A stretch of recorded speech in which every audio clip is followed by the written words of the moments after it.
Some people cannot relate to the pain of menstrual cramp. That wash that inner area with just water, no soap.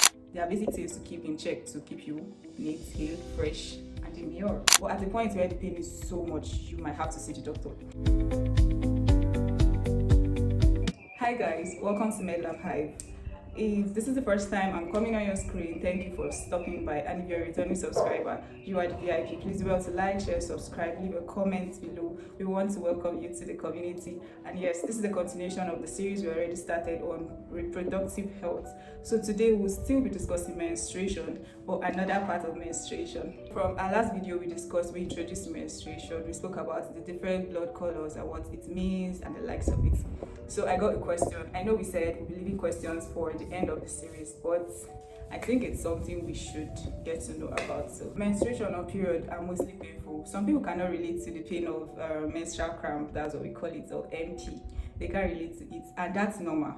But if you are this type of person that you have pain here and there, it's also not abnormal. But at the point where the pain is so much, you might have to see the doctor. That is why you have painful menstruation. So the womb or the uterus, we'll be sticking to the womb in this context. The womb just before menstruation and after menstruation produces a substance called prostaglandin. And prostaglandin, look at it like you are going to the gym. So you have a personal trainer that is making you stretch your muscles, you're doing all of the workouts and all of the exercises. Even though it's painful, you're still getting the job done.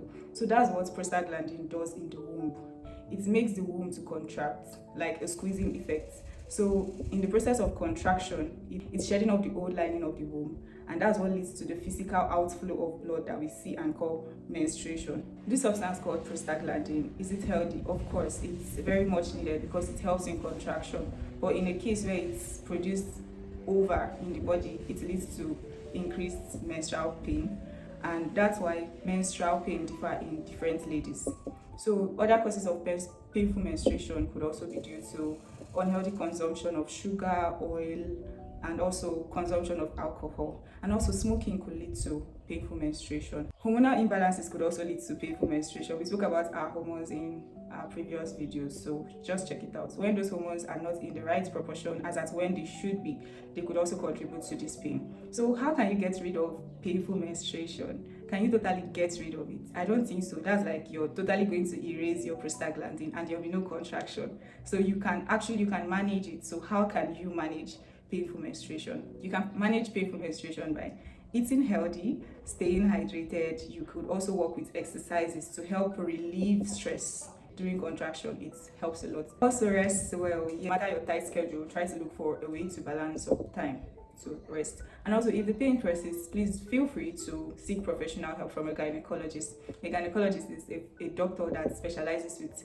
female related issues like this one. In our last video, we said menstruation is not an illness. Please don't go about looking like you're suffering from one incurable disease. No, it's just a part of you.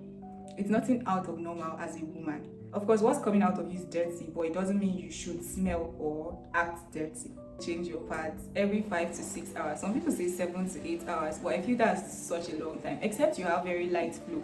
But I can't relate to that. Hello, I can't relate to that. In fact, sometimes 4 to 5 hours, I'm already looking for a way to change because it's already soaked. So for people like me that have heavy flow, please do well to change if you're already a bit uncomfortable or it's already filled up. Don't be saying, it's not yet 8 hours, it's not yet 5 hours, it's not yet 6 hours, so I'm not going to change it. No.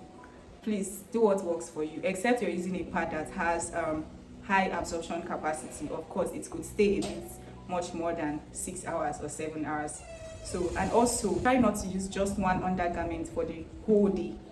You might be checking it and say, oh, there is no stain on my panties, even though, or still, regardless. You guys, please don't use one after changing. Please do well to use just water and clean water to wash your genitals. Wash that inner area with just water, no soap, deodorant, antiperspirant. Please use perfumes, nice one. You could opt for floral scents because they are very welcoming. They are so chill. Take a shower at least 2 times a day. If on a normal day you don't do that, you only take your bath just once.